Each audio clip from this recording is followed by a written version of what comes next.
I fear I have made a mistake. Where's my daddy?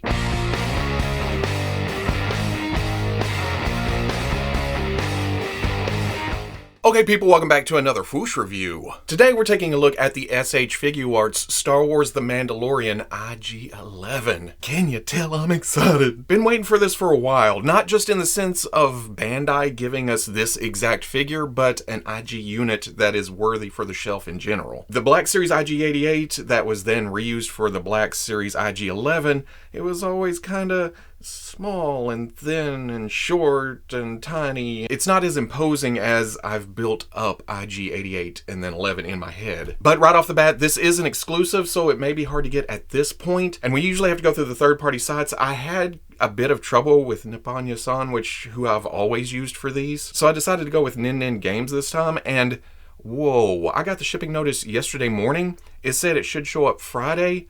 It popped up today. Today's Wednesday. Through FedEx. I'm used to DHL being on the ball, but FedEx having a teleportation machine? That's crazy. Engage. Oh, wrong franchise. Looking at the package, it's what we're used to with the S.H. Figuarts line at this point. There's the sleek black, the window showing you most of everything that we're getting. They've always changed the color of the borders and stuff for each show or movie, and for the Mandalorian, it's kind of a bronze. There's the logo showing it's a SoWeb exclusive. On the side, promotional shots, along with some logos, some words, yeah. On the back, more pretty promotional pictures showing what you can do, the different options. Down here's warnings, ages 15 and up, don't put them in your mouth. On the other side, just more bronze, Star Wars The Mandalorian, that unpiratable hologram sticker. On the top, same thing, different order. On the bottom website, more words, you're winning lottery numbers. But let's get this open, finally, and see how this stacks up against so many Mandalorian figures. Honestly, first impression, looking at it in the package, it looks huge. I'm kind of not used to that with S.H. Figuarts. Most of the time I think, oh, they run a little small, but whoa. Well, thin, bulky, really bulky.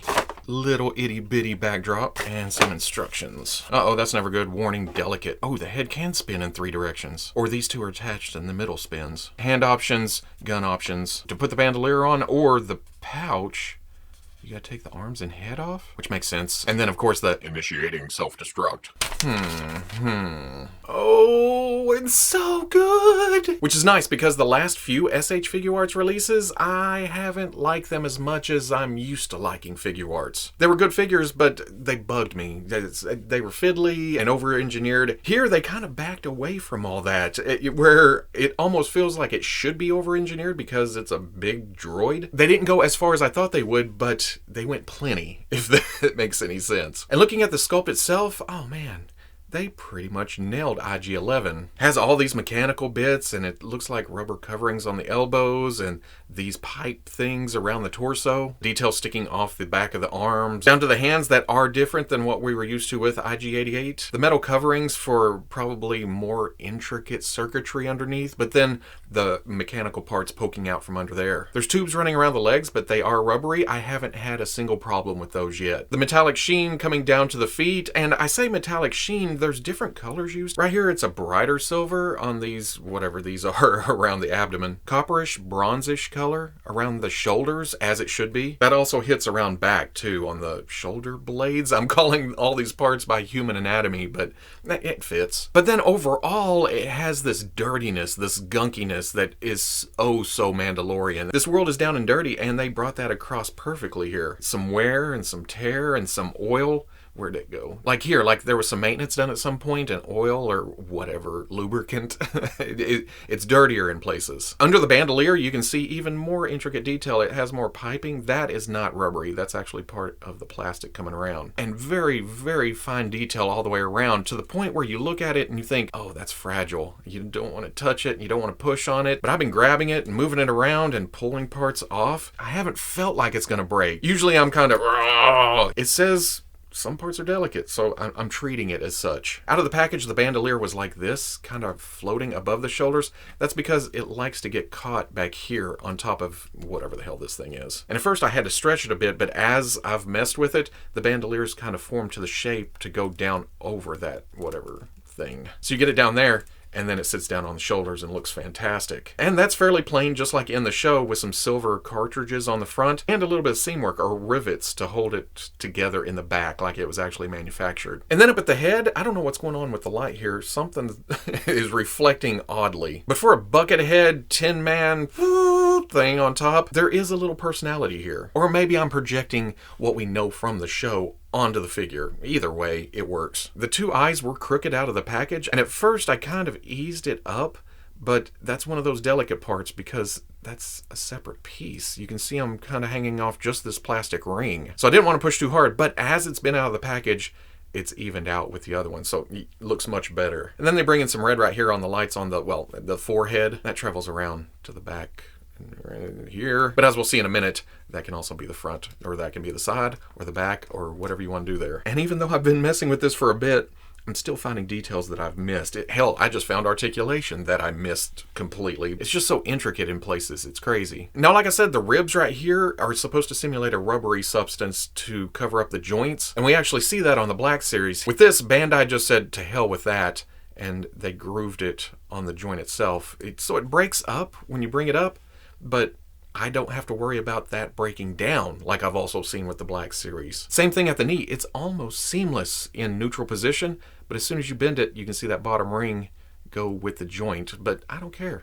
That looks good. That works. It's functional. There are a couple of places where the joint sticks out, like the metal pin for the shoulder, and that's also down here on the ankle. But at the same time, it's a damn dirty droid. So having some metal parts sticking out, some joint showing, I don't mind at all. Going over articulation, the instructions showed this rotating with this one way and then the eyes rotating another. The base piece runs from the neck to the tip, and then these separate pieces here are cover parts. This one's a little loose, but I don't mind because it looks good in any position. So even if it falls over to the side, well, it's not loose enough to just fall off to the side, but if you accidentally push it and it goes over, it still looks nice. The eyes are on a separate piece on a ring that's sandwiched between this and this. But you're pushing on the eyes, which I don't care for too much, but you can see that that ring rotates below that too. And then finally is this ring part with the holes, which I've always called mouths. That also rotates independently of everything else. So it seems a bit complicated,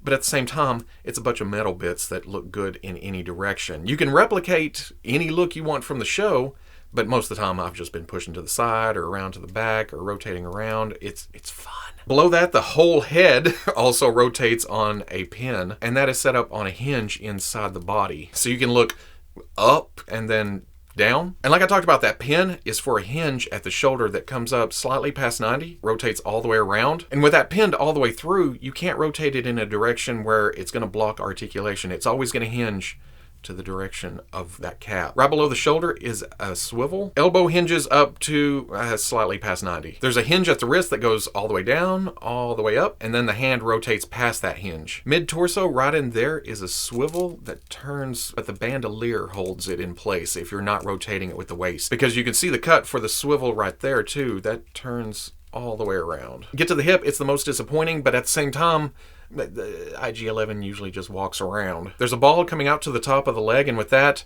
it comes up to here. That ring just crashes into the crotch part, and you can't get much past that. Back, out, boop, that's about it. And then it also rotates on that ball. At first, I thought there may have been a swivel here, but if there is, I can't get it to turn. Work your way all the way down to the knee, and it goes back 90, well, a little past 90. Getting down to the ankles, rotation above the foot. There is a hinge that goes forward and back and then rocks all the way out to there and all the way into there. For accessories, IG-11 comes with two sets of hands. There's one just relaxed, open hand, and then there are two trigger finger hands. With those, it's one of those situations where, ooh, this is real thin. I don't want to pull too hard, but it just pops right off that pin. What I usually do, if I do tilt it a bit, I tilt it opposite of the hinge at the wrist. Oh, it just works its way off. I don't think there's a left and right relaxed hand. The fingers are a bit rubbery. There's two fingers on the outside, and then on the inside it seems to be two fingers, but they're sculpted together. I guess you can, well, yeah, grip onto stuff. But the trigger fingers are easy to tell. The grip, trigger finger on top, and that just plugs right onto the pin. And that brings us to the blasters. Excellent details here. The longer rifle has the holes sculpted around the barrel, and then the smaller blaster has, well, we're used to this look. And crazy enough, the trigger finger hands are sculpted to hold specific weapons. Like we see on the show, the right hand holds the longer blaster, and it's a good grip. It's not going to fall out. But if you take that same blaster, try to put it in the left, the hole's too small. Likewise, if you try to take the smaller blaster, put it in the right hand, it'll go, but it's loose. It just kind of flops around in there. Put it in the left, tight grip, not gonna fall out. So yeah, I like that. And you can flip those all around. I mean, with the articulation in the arms, he has excellent range of shooting. He can even do that behind the back shot he does in the first episode. It also has this alternate chest piece showing the detonator, you know, when the door opens and the bandolier kind of covers up part of that, but what I've been doing there is just prying it out and it pops off, and then just taking some tweezers and pulling it out of there. It's much easier than taking off the bandolier, which we are going to do in a minute. Tweezer that alternate piece down in there, push it on, you're good to go. And that looks nice. I think in the show the bandoliers were, well, they're more flexible than this, and they kind of spread apart to show more of that. Right here it's a bit hidden, but it still gets the point across. Operation. Oh, no. And then finally we have the bag or satchel that IG-11 wears on the front to carry around Baby Yoda. I thought this would be a softer material, but oh, nope, that's stiff as hell. But good detail to it, nice texture. There's some seam lines. These straps coming down, the buckles are sculpted on, nicely painted. It does have some adjustment holes sculpted out here, and then again, little bitty buckles. But to put that on, you got to get a little rowdy with the figure itself. I never know where to squeeze on the body. I've just been gripping the chest and working the arms out of the body. Same thing with the left. I just grab the whole assembly and wiggle until comes out. The left is a bit tougher than the right, but it eventually comes out. And then you must also pull off the head after they tell you, warning, delicate. Find a place to grip that. Wait, off there too. It's a little tight, but it's not loose. Bandolier comes up and off. You got to kind of work it over the shoulders. And then with the bag, it just loops around the neck. You got to kind of hold it in place and keep it out of the way while you shove the head back on. Arm goes on. Those are bit easier to plug in. Just have to make sure to line them up. They like to get out of place because they're on a hinge. Boop. It swings around. When you're posing, you're fiddling with it. It'll end up over here and you know, oh, it goes over here. I probably won't use this as much as I do the bandolier. Of course, that fits Baby Yoda. It doesn't shove all the way down. I've tried to put the arms by his side. I guess you could pop the arms too and go down in there if you want it deeper. I like him poking out. He wants to see everything. If you're only doing Black Series and you want IG-11 to supplement that, and you don't have the S.H. Figuarts Baby Yoda, you can squeeze this and get the Black Series Baby Yoda down in there. I'm definitely in the camp that the S.H. Figuarts child is better scaled, but again, if you don't want to spend that money and mess with the nightmare that is under that robe, you can do this. And for those curious, you get it to here, you bend the leg back, you kind of pry it out as far as you can. You know where I'm going with this. If you have the Black Series speeder, it's not a great fit. His feet will not go on the pedals, but if you take the legs and kind of pinch it onto the body, it's not terrible. It looks okay, but ooh, it's a bit wobbly. Oh, there we go. There's a lock. I don't have the S.H. Figuarts speeder to try him on it, but this one was handy. And here is the biggie. When it comes to IG units, it's hard to tell how big they are in the show or movies. And you go online and look, and most of the time it says 6.5 feet, but there's also people that think it's 7.5, almost 8. Either way, I wanted one that's big, and IG-11 here stands at 7 5/8 inches tall to the top of his oil can head, which feels slightly big. When you watch The Mandalorian, IG-11 doesn't feel this much bigger than Mando. But at the same time, I much prefer this than other options. Like the Black Series. That's another thing about the S.H. Figuarts. It is solid. Once you get it in position, it's staying there. But here it is with the Hasbro Star Wars Black Series IG-88 and IG-11. Definite size difference. If you're only doing the Black Series, here is Hasbro's Beskar armor and regular Mandalorian. But if you're thinking about getting this and customizing it into an IG-88, here it is with the Mafex Boba Fett and the Hasbro Black Series Bosk. And in that scene, he's always seemed shorter, but he's also a step down from the rest of the crew. His feet are completely hidden. So bringing Boba Fett up a little bit where you can't see the feet, that seems about right. Do I need another one of these? So at the end of the day, the fun is back in S.H. Figuarts. Tamashii Nations shifted down a gear.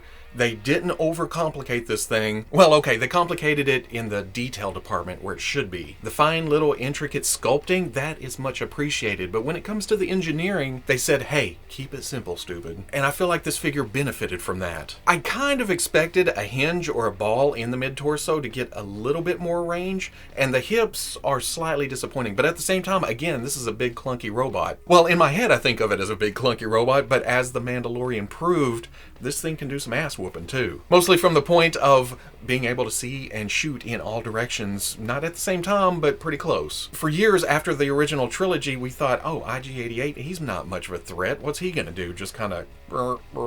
But nope, this is almost kind of scarier than some of the other bounty hunters. I'm like, take me in, Boba Fett, before IG-88 gets here. Bandai, you pulled off a great plastic representation of a fantastic character in a much beloved show. But I'm still on the fence when it comes to the size. When I put it next to other figures, it feels large. Or maybe I'm just so used to not liking that small Black Series version that this being so much bigger, so much more intricate, that I don't know what to do with it. And as much as I talk about the hips and the torso, there's just the right amount of articulation to get him into poses that I want him to get in. He can replicate most of what we see in the show, and that's what matters. Now remember, it was a Soul Web exclusive, so it may be harder to track down, and it is a bit expensive, but oh man, after messing with it and taking pictures and wanting to mess with it some more, I can't help it. I am damn happy.